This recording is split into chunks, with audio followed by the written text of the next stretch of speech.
gingival.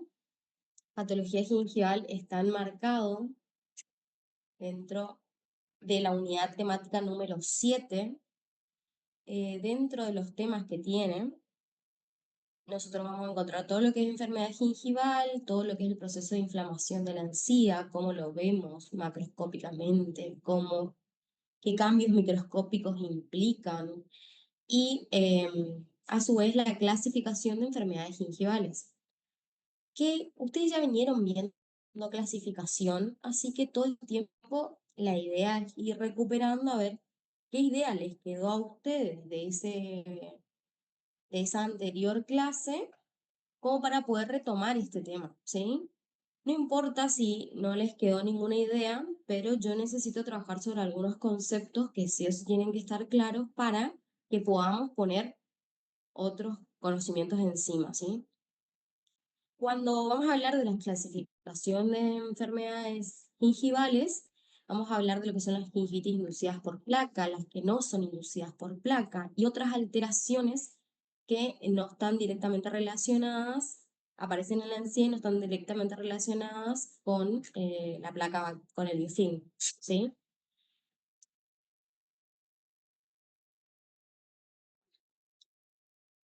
En el teórico anterior fue que vieron clasificación de enfermedades periodontales.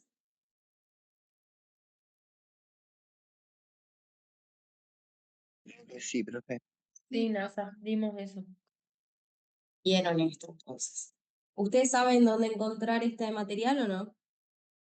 Sí, en el aula En el está. aula está. Sí, en el aula está NASA. Perfecto. En el caso de que un día no puedan ingresar al aula, este material se encuentra disponible en la página de la Asociación de la Sociedad Argentina de Periodoncia, ¿sí? Ustedes ingresan a la página de la SAP, le decimos nosotros en abreviatura, y pueden encontrar este material disponible, que ahora van a ver que a lo largo de la presentación que tengo para mostrarles, yo lo que fui haciendo fue extractando las mismas imágenes de la clasificación con la intención de que ustedes se relacionen de forma directa y se vayan familiarizando con estos cuadros de clasificación y no con otros, porque si yo volvía a repetir los cuadros con mis propios colores, con mi propia distribución, lo que hago es darle más información a su cerebro, y la idea y la intención es que ustedes vayan haciendo propios los cuadros de clasificación que tiene la clasificación de la SAP, ¿sí? Esta clasificación que nos brinda la página de la Sociedad Argentina de Periodoncia es nada más que una traducción, un resumen, como dice acá, del tratado tratado de la Asociación Internacional de Periodoncia, que van a ser las europeas, la americana, en conjunto con todas las sociedades de periodoncia a nivel mundial. Todos ellos elaboraron un material en inglés, y dado que era en inglés, la Sociedad Argentina de Periodoncia lo tradujo al español y hizo un pequeño resumen con algunas aclaraciones. Esas aclaraciones nos permiten entender el límite entre un diagnóstico y otro diagnóstico, ¿sí? Pero bueno, vamos de a poquito porque sé que este tema por ahí es un poco complejo y que no les había quedado tan claro. En principio vamos a ubicar el tema que nos toca dar hoy dentro de esta clasificación. Y acá van a ver, esta es la clasificación general de enfermedades de alteraciones periodontales y perimplantares, y van a ver que tiene un primer cuadro, esta porción de arriba, que dice enfermedades y alteraciones periodontales, y lo divide en 3 categorías: salud periodontal y enfermedades y alteraciones gingivales. Acá va a estar principalmente nuestro tema de hoy, que es gingivitis inducida por biofilm y enfermedades gingivales no inducidas por biofilm.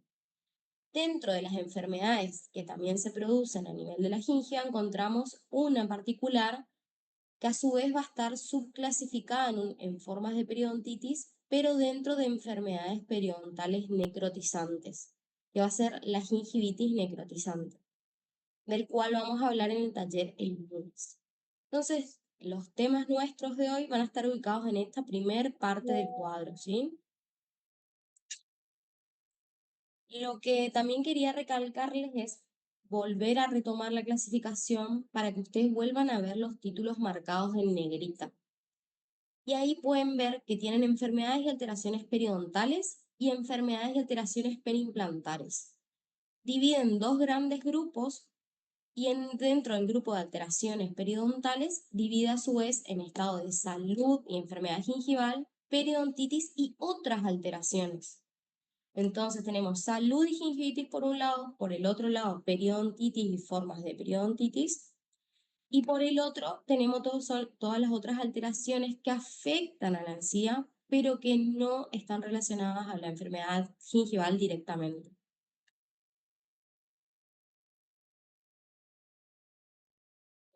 En la clasificación de 1999, era una clasificación que nos permitía obtener muchísima información histopatológica de cada uno de los diagnósticos.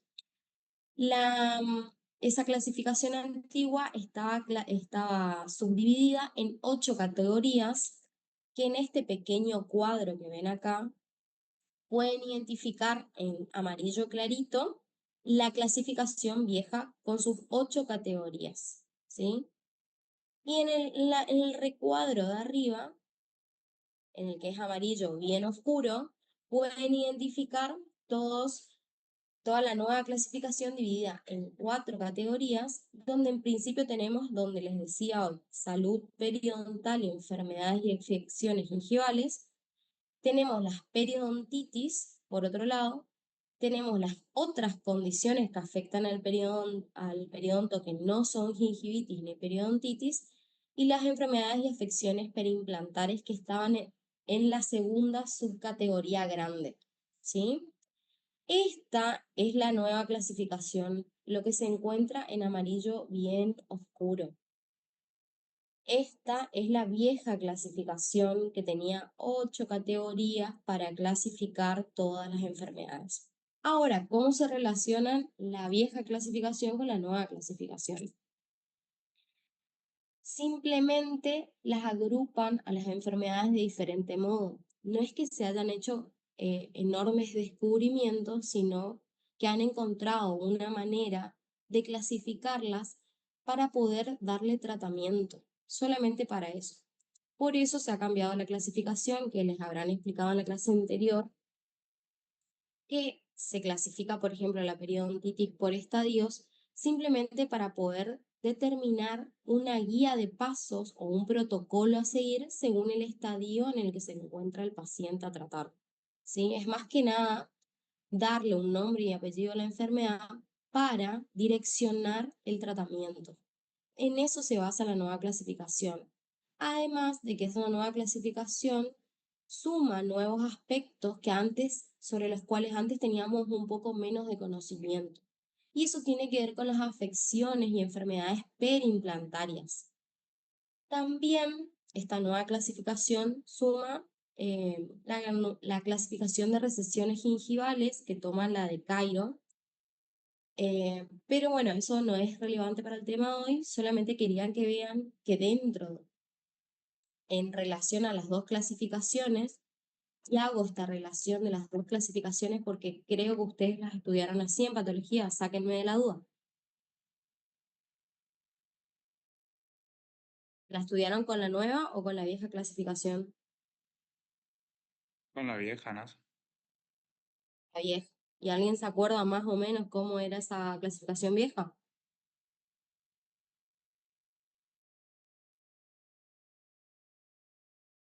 ¿Se acuerdan de la periodontitis agresiva? ¿Se acuerdan de la periodontitis úlcero-necrotizante aguda? ¿De la gingivitis úlcero-necrotizante aguda? ¿Se acuerdan de esas cosas? Sí, Nasa. Laguna, todo eso. Laguna y la puna. Bueno, y ahora en más, y lo van a poder ver escrito en la nueva clasificación, van a ver que ya no existe más laguna y la puna. Ahora se van a llamar gingivitis úlcero-necrotizante, o sea, GUN y PUN. porque han descubierto, la gente que se dedica a estudiar muchísimo, los científicos que están detrás del nuevo conocimiento, determinaron que sí, la gingivitis ulceronecrotizante aguda luego podía convertirse en la periodontitis ulceronecrotizante aguda, había algo en el término aguda que no cuajaba, porque ustedes saben, ¿no?, que la periodontitis es una enfermedad crónica, porque implica la destrucción del hueso. Entonces había algo que no se podía enmarcar en una inflamación aguda, porque de hecho la periodontitis ya pasa a ser una inflamación crónica que en todo caso tiene episodios que agudizan simplemente, ¿sí?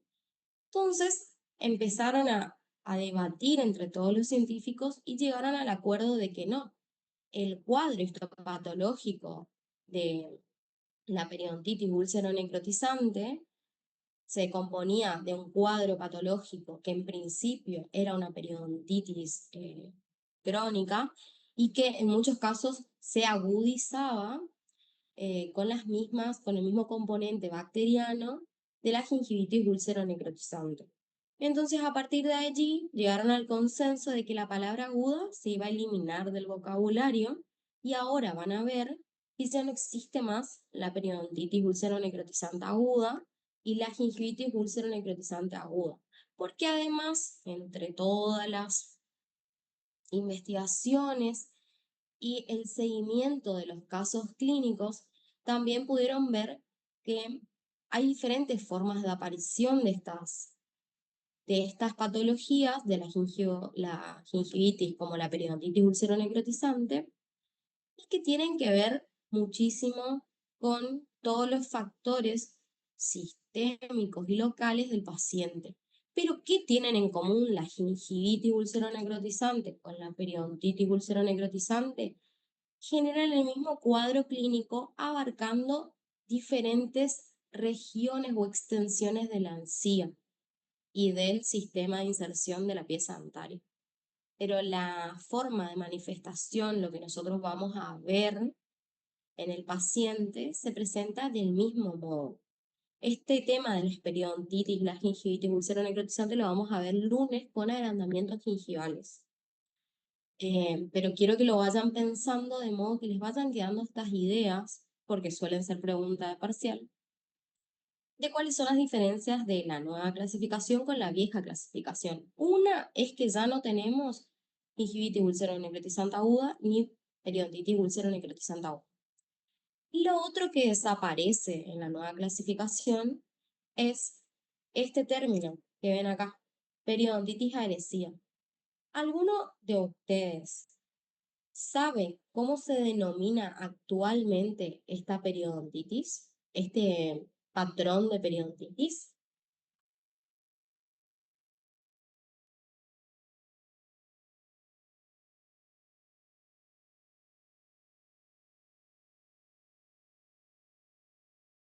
Ellos. Ya sé que es temprano, es viernes, pero no se les ocurre cómo se llama ahora. Lo tuvieron que haber visto en la clasificación. La periodontitis, según su extensión, puede ser ¿La con grados? ¿O de qué? No entiendo nada. extensión. La periodontitis puede ser Generalizada. o, Generalizada. está bien lo que me decís, Gisela, está bien. Puede ser localizada o generalizada. Nos está faltando una tercera categoría, según la extensión. Por estadios. Por estadios está bien, pero eso tiene que ver con justamente determinar el avance de la periodontitis, no la clasificación por extensión. Esto se pone difícil, chicos, porque son muchos cuadros para clasificar todas las enfermedades que aparecen, todas las alteraciones que aparecen a nivel de la encía y el periodonto en general. Entonces, van a tener que familiarizarse con muchos nombres y muchos cuadros. Son muchos cuadros, por eso yo les estoy poniendo acá y por eso estoy retomando este tema porque me parece súper importante. La clasificación por extensión de la periodontitis, como bien decía Gisela, es localizada, generalizada y una tercera forma que se llama patrón incisivo molar. No sé si el otro día pudieron hablar algo de esto. ¿Se acuerdan? No. Bueno, Creo que nuestro profe nos había señalado algo parecido, que él tenía en cuenta para la periodontitis los incisivos y los molares porque son los primeros dientes que salen, algo así nos había dicho. sí. Y porque uno tiene que, para poder determinar el estadio, el grado de avance de la periodontitis, uno tiene que tener en cuenta ciertos parámetros. Y dentro de esos parámetros, lo primero que yo voy a revisar en una boca donde de diagnóstico presuntivo, yo creo que estoy teniendo una periodontitis, es ir a hacer el sondaje de los incisivos centrales y los primeros molares. Si después, en el resto de la ficha periodontal, yo encuentro que en toda la boca tengo sondajes mayores a 4 iguales o mayores a 4 milímetros, yo estoy en presencia de una periodontitis generalizada. Pero si yo solo encuentro sondajes mayores a 4 milímetros en el incisivo central y en el molar, y yo probablemente esté en presencia de una periodontitis de patrón incisivo molar. La periodontitis localizada implica que varias piezas de continuo tengan periodontitis, es decir, bolsas periodontales mayores a 4 milímetros, y para que una periodontitis esté activa tenemos que tener sangrado del sondaje, y es localizada cuando 2 o 3 piezas dentarias continuas tienen periodontitis, pero esta cantidad de piezas dentarias no excede a un número total en la boca. Y es generalizada cuando se presenta en la gran mayoría de las piezas dentarias de la boca.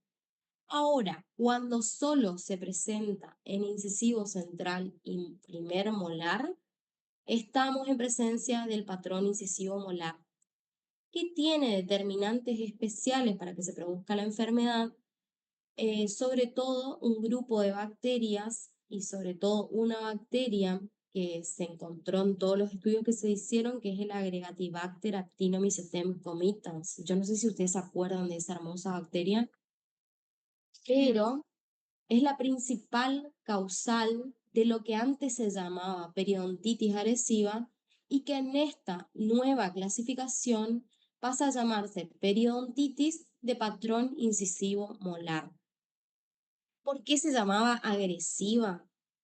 Porque se solía encontrar en pacientes jóvenes de aproximadamente 20, 30 años con una pérdida ósea que tuvo un grado de avance rápido.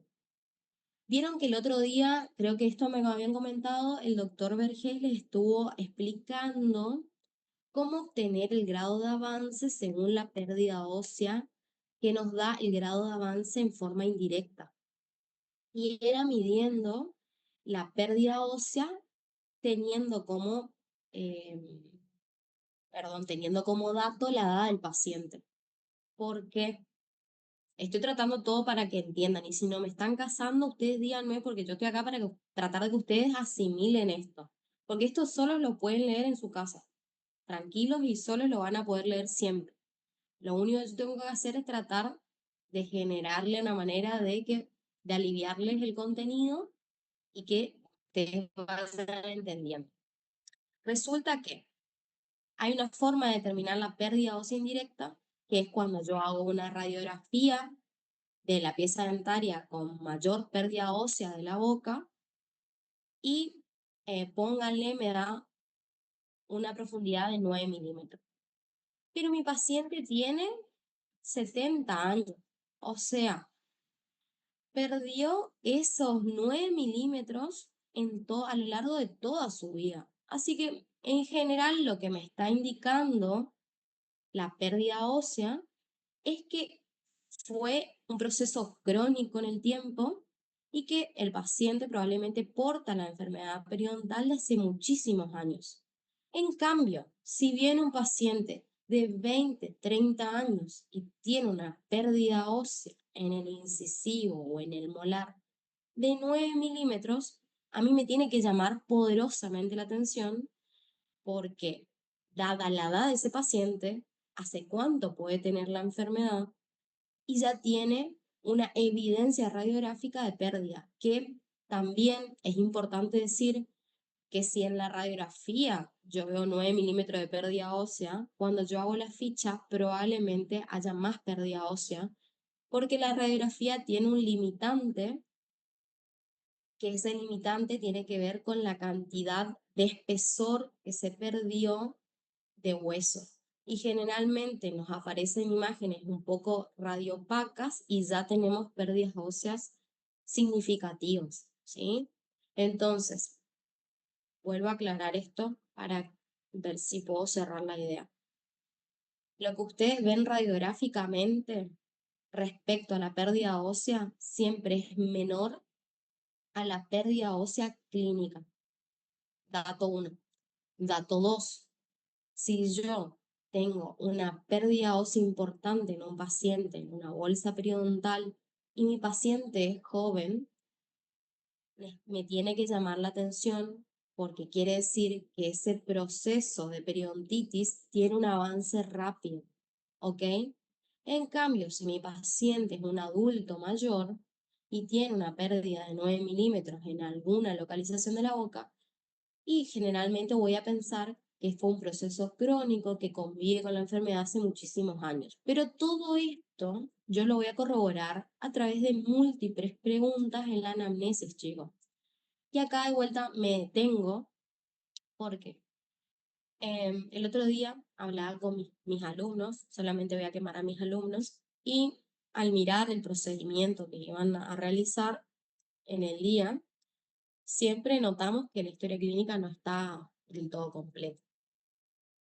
Y quiero hacerme hincapié o detenerme acá en que la tienen que completar, porque ustedes tienen que preguntarle de todo al paciente. Tienen que preguntarle absolutamente todo. Cuanta más información recaben del paciente, mejor van a orientar su diagnóstico. Y si ustedes llegan al diagnóstico con las guías de protocolos de tratamiento que existen hoy y que están disponibles en Internet, ustedes van a saber qué hacer con cada paciente.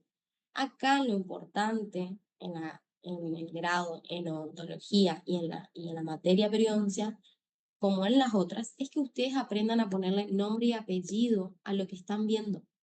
Porque los tratamientos, las guías de tratamiento, las guías de protocolo están disponibles en Internet. Ustedes lo que tienen que saber es qué es lo que están teniendo en su paciente. Porque lo demás está todo constantemente en estudio y todo el tiempo están publicando. Un gran ejemplo de esto que les digo es que la Sociedad Europea de Periodoncia, que es la CEPA, la Sociedad Española de Periodoncia, tiene todas las guías de protocolos para cada uno de los estadios de enfermedad y para cada una de las enfermedades gingivales y periodontales publicadas en su página web. O sea que, si ustedes saben lo que su paciente tiene, correctamente lo que su paciente tiene, ustedes van a saber qué hacer, cómo hacer y cuándo hacer. Hasta les dice cuándo deben hacer el control de lo que realizaron. Imagínense lo práctico que es si ustedes aprenden a diagnosticar. Bueno, siguiendo con esto, ya les marqué dos grandes diferencias con la anterior clasificación y en realidad 4 grandes diferencias, pero no importa, hice foco en 2 nomás. La periodontitis agresiva y las enfermedades úlcero-necrotizantes que afectan el periodonto.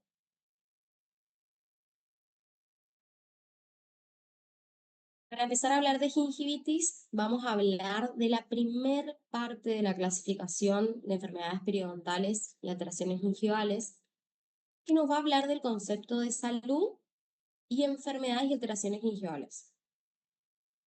¿Alguien acá recuerda que era el periodonto sano o el periodonto reducido.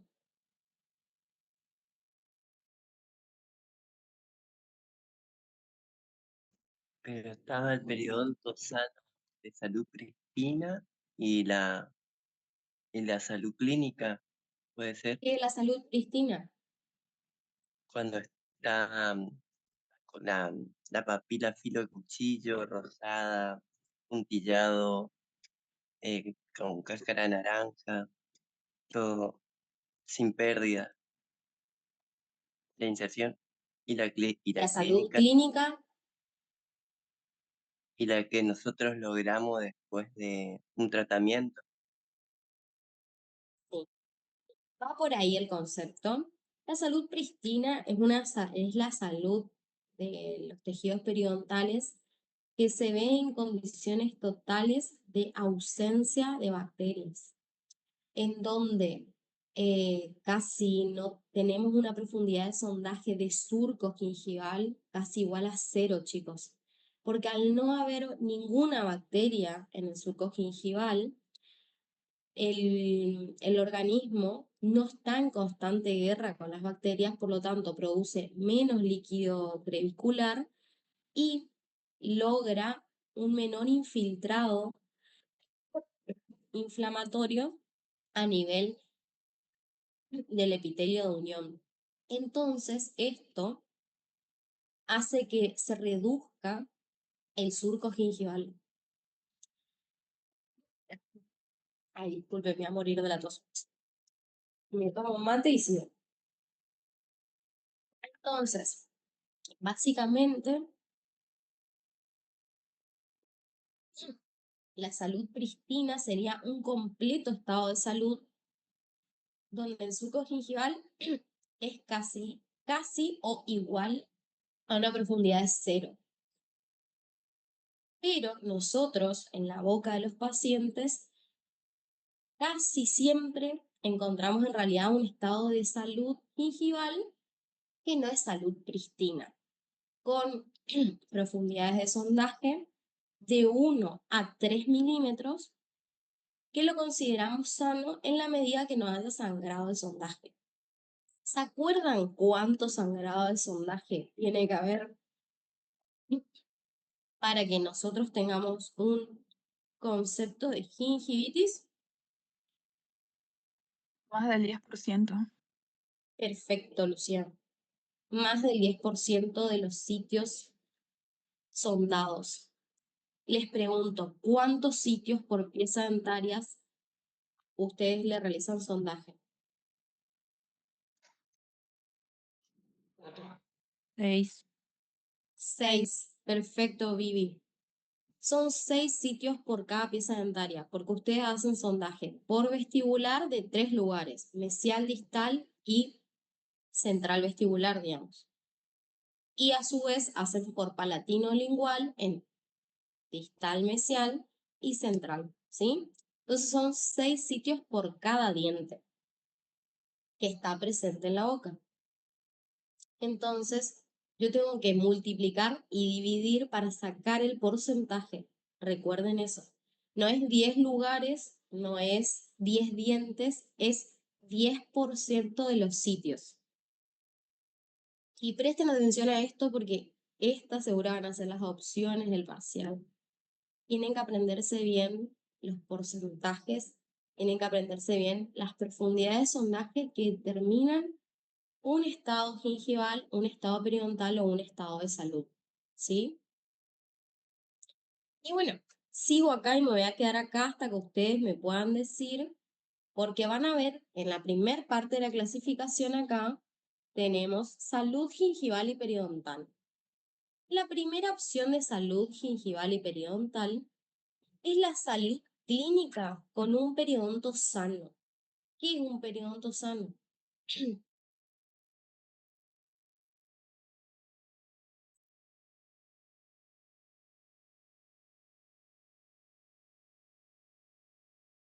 ¿Saben un periodonto sano? ¿Qué es un periodonto reducido? Alguno acá me tiene que decir. ¿Qué es un periodonto reducido?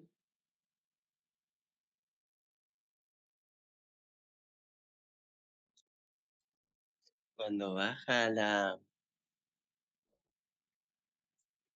unión, em, cuando el Va por ahí, sí, va por ahí, Diego. mm, el epitelio de unión se recluye, digamos, va para baja.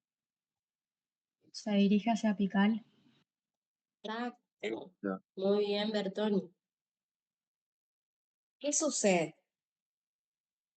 Ahora les voy a mostrar una foto y ustedes me van a decir qué es cada cosa.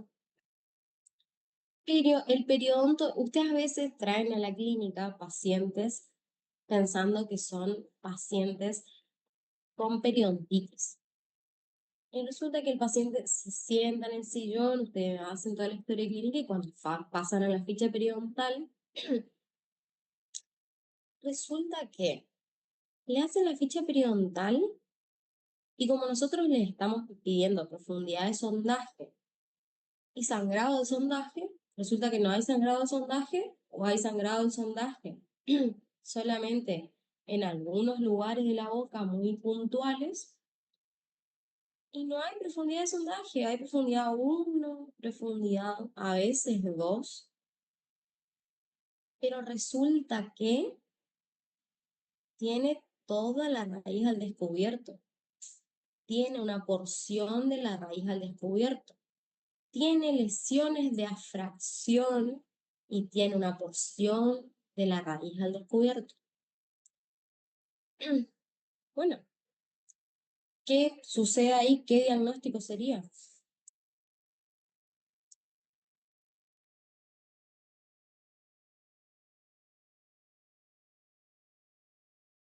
¿Una periodontitis recuperada, profe? Podría ser, pero ¿sobre qué periodonto?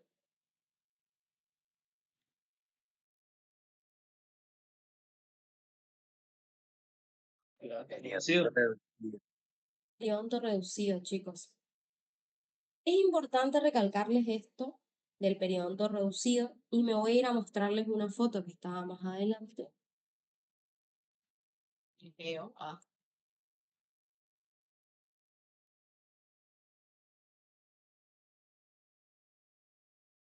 espérenme un segundo.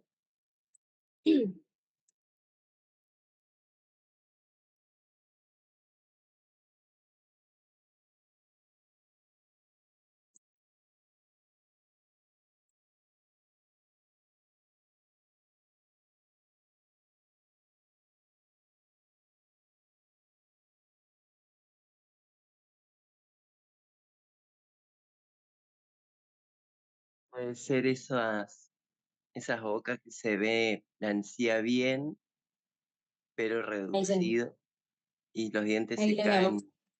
les voy a mostrar porque gracias a Dios están dando bien internet. Z,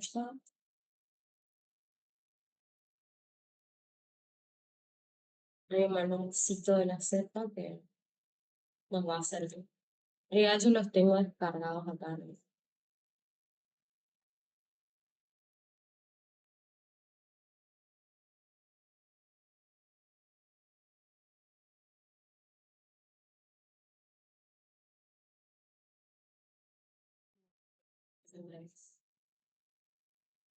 Les quiero mostrar una foto para que asocien. Yo la había, capaz que la tengo en el celu y me olvidé de ponerla en la presentación, pero la busqué para mostrarles.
Pueden ver la pantalla, ¿no? Todo lo que estoy haciendo.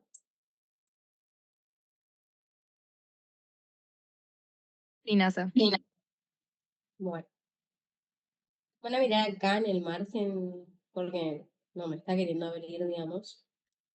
En el margen superior derecho van a ver que se ven unos incisivos centrales que tienen unas coronas un poco largas y que la luz no nos está permitiendo definir mucho, pero no sé si alcanzan a seguir acá mi mouse. Van a ver que hay una pequeña Se ve diferencia. un cambio de coloración un poquitito. Ajá, Sí, ¿no? esa coloración, ese pequeño cambio en el matiz ahí, nos indica que el tejido que está hacia apical es el cemento y esto para acá abajo, hacia incisal, esto por tejido coronario sea el esmalte. Este paciente que estamos viendo acá en la pantalla, ¿ustedes creen que tiene algún grado de inflamación gingival?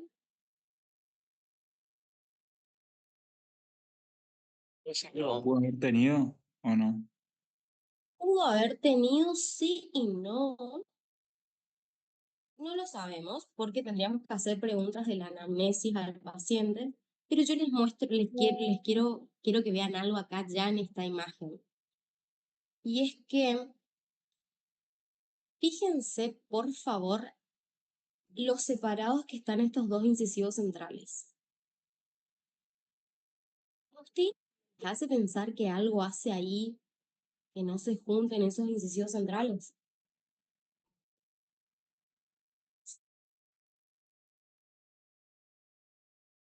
No, no hay caso. ¿Qué podría hacer que esos dos incisivos centrales no pudieran aproximar sus espacios interproximales, sus puntos de La contacto? encía. Por la encía. Está muy agrandada. Pues sí que está agrandada. La pérdida del Para mí no fuerte. está agrandada, sino que se retrajo la encía. Vieron que no hay papila ahí, ¿no? Claro, sí, falta por la pila. No hay No cresta. hay papila. ¿Y qué hay? Hay algo ahí voluminoso, pero que no les queda tan fácil a ustedes.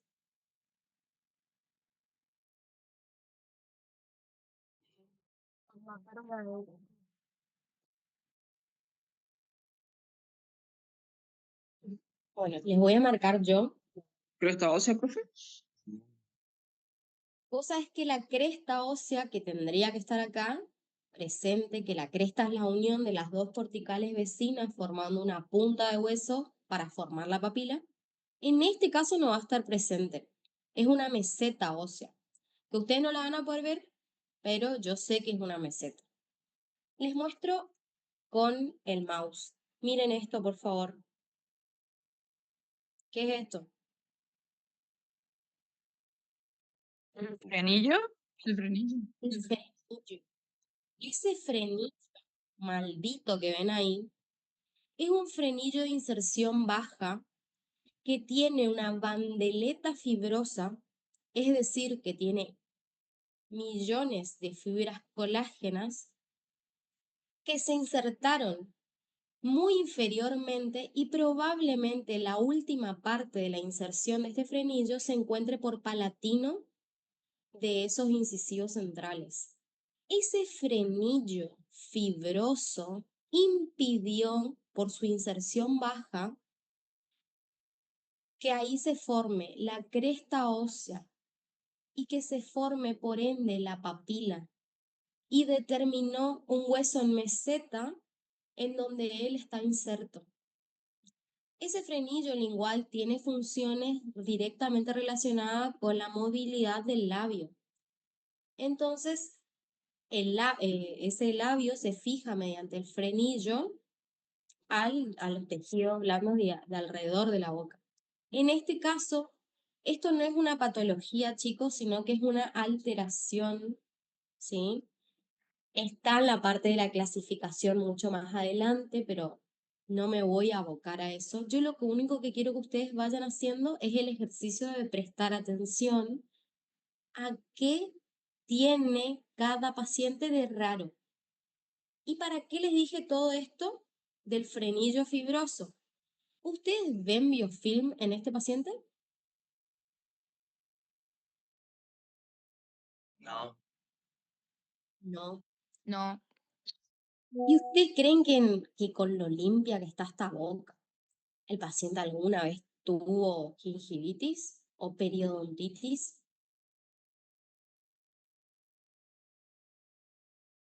difícilmente. Difícilmente, como dice Diego. Ojalá sí haya tenido y se recuperó de este modo y es un paciente que está adherido totalmente a su higiene, pero eso no suele pasar. Probablemente sin conocer la historia clínica de nuestro paciente, que vuelvo a remarcar que es muy importante, este paciente tiene un periodonto reducido, chicos, causado por esa alteración de la inserción baja del frenillo. Jamás tuvo probablemente periodontitis, capaz tuvo en algún momento gingivitis, pero lo más probable es que este paciente nunca haya tenido periodontitis. Tiene un periodonto reducido. ¿Por qué? Porque el hueso no se encuentra a nivel del límite amelocementario y porque no hay cresta ósea entre estos dos incisivos centrales. Y eso todo lo causó su frenillo. Y él tiene un periodonto reducido en este lugar, en este sector, no sabemos en el resto de la boca. Hay otros periodontos reducidos, por ejemplo, a ver si me abre esta imagen, chicos. Ahí otra vez, no sé si se ve muy bien la calidad, pero en la imagen que está más a mi derecha, arriba en el margen superior derecho, se puede ver un paciente, que lo voy a escribir yo porque ya me quedan 17 minutos de teórico. Este paciente que vemos acá tiene un montón de biofilm. También se ven acúmulos de, le digo yo, materia alba siempre que hablo con ustedes, porque hasta pareciera verse restos de comida o de acumulaciones de restos fermentados. Y se ve en algunas piezas dentarias, por ejemplo, acá en este incisivo lateral, se ve un halo inflamatorio que me indica a mí que este paciente sí tiene una periodontitis. Tiene una periodontitis y tiene un periodonto reducido. Ambas cosas, probablemente uno producto de la otra. Y hay algo más que se puede producir en la boca, que por eso tienen que aprender a leer el periodonto reducido, es que muchas veces los pacientes que tienen sobrecargas oclusales, a ver si encuentro un paciente,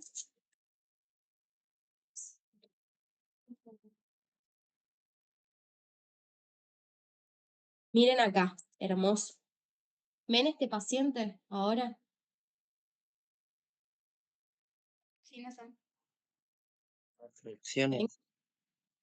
Tiene todas fracciones y no vemos inflamación gingival alguna porque no vemos signos clínicos de inflamación y estamos viendo un periodonto reducido porque nosotros le estamos viendo la raíz del diente. Se entiende que hay periodontos reducidos que van a estar ligados a enfermedades gingivales y periodontales y hay periodontos reducidos como el caso del frenillo, como el caso de las sobrecargas oclusales que no van a estar relacionados a la periodontitis. Pero para complicarles un poquito más, va a haber periodontos reducidos que van a tener periodontitis y gingivitis y encima van a tener a la vez, concomitantemente, un caso de inflamación gingival o periodontal. Así que empiecen a mirarlo el periodonto reducido, empiecen a apropiarse del concepto de periodonto reducido. Pero si ustedes ven raíces dentarias, tenemos periodonto reducido. Después podemos agregar si tiene periodontitis o no tiene periodontitis y si tiene trauma oclusal o no tiene trauma oclusal. Esas ya son discusiones para más adelante. Voy a volver a la presentación.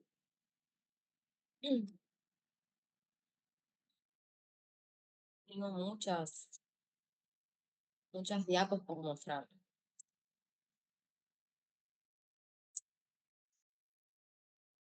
Bueno, como les decía, podemos tener salud clínica en un periodonto sano que no tuvo pérdida de inserción o en un periodonto reducido en un paciente sin periodontitis, como es el caso del paciente con el frenillo, o tener salud clínica en un periodonto reducido en un paciente con periodontitis tratada con éxito y estable, que en el momento no presenta signos de periodontitis, pero tuvo antes una periodontitis, que era lo que Diego hoy me decía. Yo quiero que se lleven también de esta clase que una vez que el paciente fue diagnosticado con periodontitis, por eso les corté y le pegué acá abajo, nosotros jamás le volvemos a decir que ese paciente no tiene periodontitis. Una vez que le dimos el diagnóstico de periodontitis, el paciente es un paciente periodontal por siempre y por siempre tiene periodontitis. Esa periodontitis puede estar sana, puede estar estable, pero el paciente nunca deja de tener periodontitis, ¿sí? Siempre va a estar en constante control, va a ser un paciente para nosotros de por vida, ¿sí? Controlado, pero de por vida. Acá está el cuadrito de periodonto intacto, periodonto reducido, salud e inflamación gingival. Este cuadrito tienen que estudiar sí o sí, ¿ok? No hay solución para esto. Bueno, acá les muestro esta imagen. Ahora que hablamos de un montón de cosas, ¿qué diagnóstico le dan a este paciente que están viendo?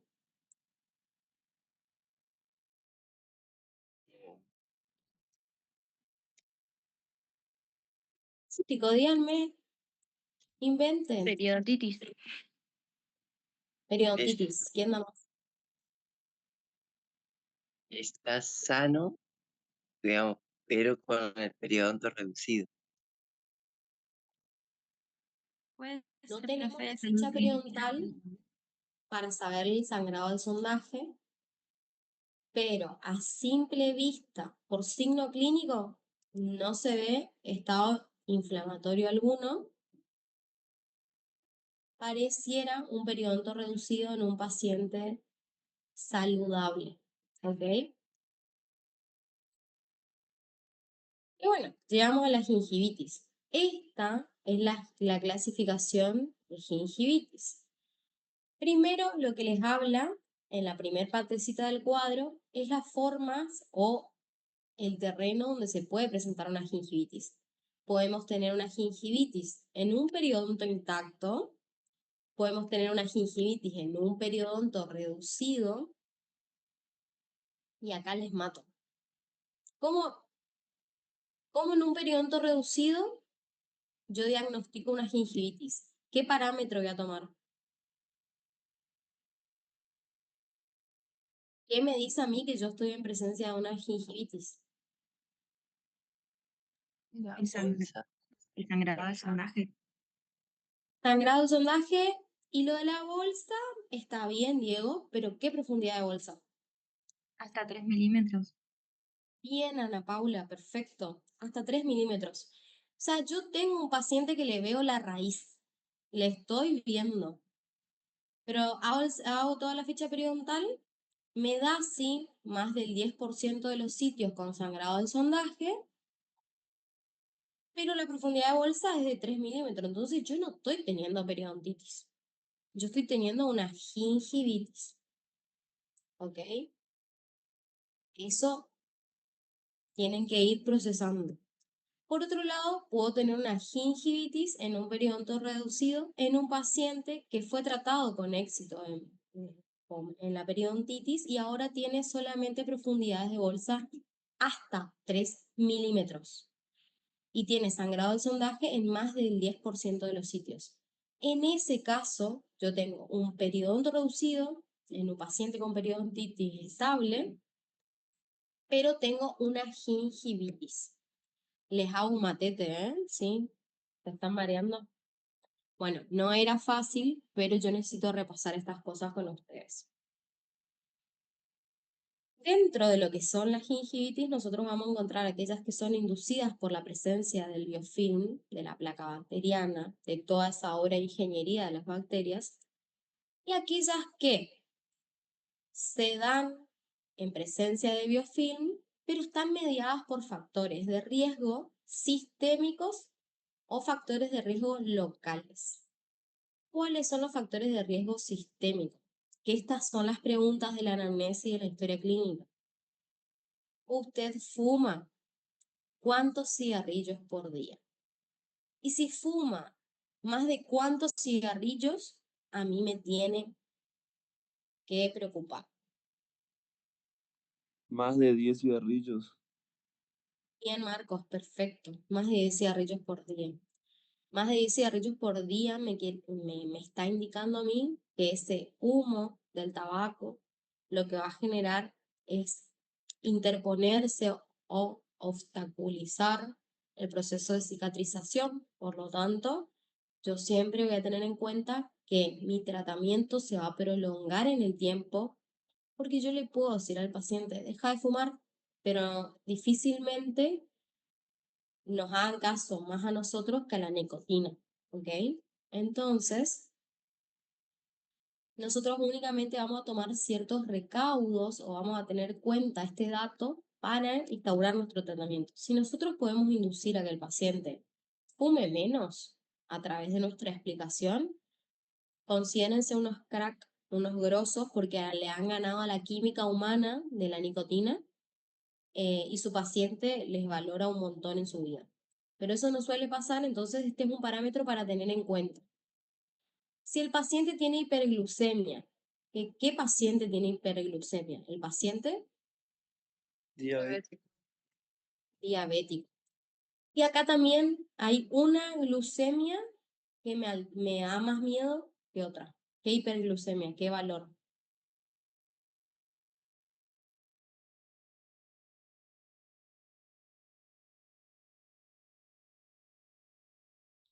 Y los grillos. Bueno, resulta que hay un estudio que se llama hemoglobina glicosilada, que mide el azúcar que tuvo en sangre mi paciente por lo menos los últimos 2 meses y medio. Este dato me dice a mí, en general, qué tan alta tuvo el azúcar los 2 meses pasados mi paciente. Cuando la hemoglobina glicosilada me da valores superior a 6,5 o 7, me preocupa más que si da menos de 6,5 o 7, ¿sí? Ese es el parámetro. Lo otro es, a veces el paciente no se hace estudios periódicamente, pero sabe que tiene diabetes, y en ese caso nosotros vamos a preguntarle si está estable y controlado, si tiene su aparatito de control, cómo se controla y demás, y vamos a tener en cuenta todas las últimas glicemias que se haya medido. La glicemia normal es hasta 110. Es el valor de azúcar en sangre normal. A partir de 110 nosotros estamos en hiperglicemia y ahí nos tiene que preocupar. Pero no es lo mismo un paciente que tiene 150 de glicemia que un paciente que todos los días tiene 230, 270, ¿se entiende? Entonces eso también es un indicador de cómo nosotros vamos a instaurar el tratamiento, porque el azúcar realmente es el que más afecta el proceso de cicatrización, porque como sabrán, obstaculiza absolutamente todo el sistema de complemento, todo el sistema de defensa, todos los mediadores y todos los involucrados en el proceso de cicatrización, sobre todo hasta los fibroblastos, las fibras colágenas, los osteoclastos. Tiene muchísima injerencia en todos los componentes celulares y en todos los mediadores químicos que están involucrados en el proceso inflamatorio y en el proceso de cicatrización. Además, hay otras gingivitis que están mediadas también por factores nutricionales, por agentes farmacológicos. Y acá en agentes farmacológicos le hago un paréntesis porque van a ver que abajo de la presentación dice hipertrofia gingival inducida por fármacos. Hay fármacos que son estudiados hace muchísimos años porque producen agrandamientos gingivales. Esos fármacos no son los agentes farmacológicos que están involucrados en en la gingivitis inducida por biofilm, pero mediada por factores de riesgo sistémico. Son más bien otros agentes farmacológicos, por ejemplo, los anticonceptivos. ¿Por qué los anticonceptivos? No es que el anticonceptivo produzca gingivitis, no.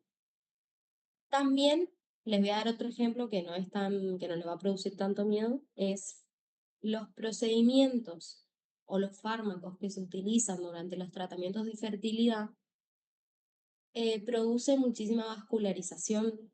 Esa producción de vascularización o inducción a la vascularización en la presencia de placa bacteriana generan gingivitis un poco más explosivas en la boca de nuestras pacientes. Entonces, un dato a tener en cuenta. Son fármacos que, por algún u otro motivo, van a generar una aparición de una gingivitis a veces más explosiva. Acá les dice hormonas sexuales esteroideas del ciclo en la pubertad. ¿Por qué la pubertad? ¿Por qué los adolescentes suelen tener gingivitis? Porque cuando ellos están en la adolescencia, su hipófisis recién empieza a regular tanto la producción de testosterona como los ciclos menstruales de la mujer. Y sucede mucho que tiene muchos desequilibrios, porque vieron que el organismo tiene sistemas de retroalimentación positiva y negativa mediante los cuales se regula. Esos ciclos en la adolescencia recién se están acomodando. Entonces, en este proceso en que el cuerpo se está acomodando, suelen haber mayor flujo de hormonas y picos de hormonas que hacen que en presencia de biofilm en la boca, el paciente tenga gingivitis más explosivas. En el embarazo sucede lo mismo. La paciente embarazada tiene, ustedes ya habrán visto un fármaco que el segundo trimestre de gestación es un trimestre más estable para la paciente embarazada porque justamente se ha producido una meseta de hormonas en donde el cuerpo se acomoda. Luego se vuelve a desacomodar en el tercer trimestre próximo al parto. Por lo tanto, las pacientes embarazadas suelen presentar gingivitis. Y cuando tienen el niño o dejan de estar embarazadas, con la misma cantidad de biofilm no presentan cuadros tan exacerbados. Pero sí o sí necesitamos del factor biofilm. También tenemos trastornos hematológicos como la anemia, que causa un tipo especial de gingivitis, o los cuadros que tienen al revés concentraciones altas de hematocrito. Y después tenemos los factores de riesgo locales, que son los factores retentivos de placa. Vieron que dentro de la terapia básica, que es el tratamiento que ustedes instauran en periodoncia, en el tratamiento de terapia básica, ustedes en una parte del tratamiento lo que hacen es eliminar todos aquellos lugares o nichos que acumulan placa. Entre ellos están las restauraciones que no están bien pulidas, los márgenes desbordantes de las restauraciones, las restauraciones muy convexas, coronas muy convexas. Y adivinen quién también, que está presente en muchísimas personas que se atienden con nosotros. Los aparatos ortodóncicos. Los aparatos ortodóncicos son factores retentivos de placa y suelen aparecer muchísimo en la boca de los pacientes portadores de ortodoncia, gingivitis, que si no se tratan a tiempo, pueden convertirse rápidamente en periodontitis. Por último, dentro de la clasificación de gingivitis inducida por biofilm, se encuentran las hipertrofias gingivales inducidas por fármacos, también llamadas agrandamientos gingivales. Toda esta esta clasificación A, B y C son en presencia de biofilm. Sin biofilm no se producen. ¿Qué ven acá en esta foto?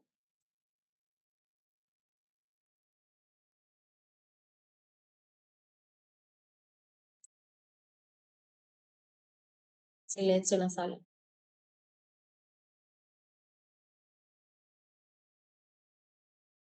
Inflamación, ¿no? Cambia de coloración. Sí, hay cambio de coloración. ¿Qué más hay? ¿A dónde está el cambio de coloración? Ganancia libre. Un poquito más. A libre. ¿Y en dónde más? En las papilas. Y las papilas, sí, en las papilas tenemos. ¿Y qué? ¿Pero qué más ven? O sea, ¿ven cambio de coloración? ¿Algo más?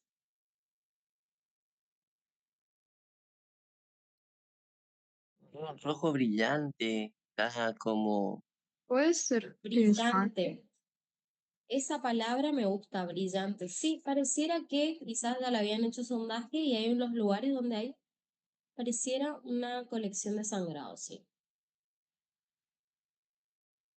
Bueno, paso a la siguiente. Igual ya los tengo que liberar.